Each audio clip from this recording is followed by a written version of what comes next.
Ia falar sobre a questão do presidente Bolsonaro. Coloca na tela aqui, que eu só vou abrir a matéria para explicar, do veto do salário maternidade. Está chamando a atenção, tem muita gente procurando essa notícia também aqui no UOL.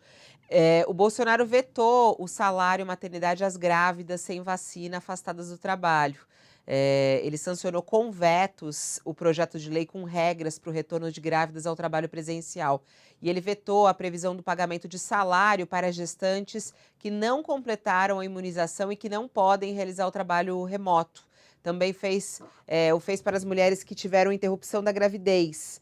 Queria saber sobre isso. Aliás, né, a gente teve alguns episódios aí relacionados ao Dia da Mulher, umas falas, não só do presidente Bolsonaro, mas de outras autoridades ligadas ao governo também a respeito do Dia da Mulher.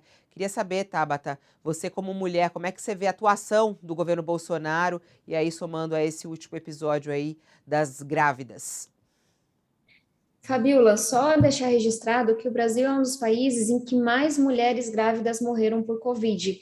É uma coisa que os cientistas nem entendem o porquê ainda, porque o Brasil fica muito distante dos outros países. Então, a mobilização da bancada feminina, primeiro para garantir que enquanto não houvesse vacinas, essas mulheres estivessem protegidas, e agora para garantir que aquelas que por razões de saúde não podem ser vacinadas tenham uma segurança, sabe, tenham uma tranquilidade, não é uma luta à toa, é porque nos assusta os dados que a gente está olhando.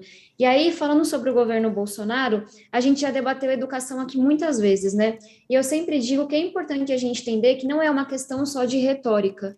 A gente tem um presidente que alguns anos atrás, se eu não me engano, uns 2 anos atrás, estimulou a exploração sexual de mulheres no nosso país, e aí com esse caso triste do deputado Arthur Duval, é importante lembrar que a gente tem um presidente que tem uma postura muito parecida e muito nojenta de objetificação das mulheres, a gente tem um presidente que agora faz uma fala absurda de que as mulheres estão sendo integradas à sociedade, então são sempre falas muito machistas, muito preconceituosas, mas a gente não para aí.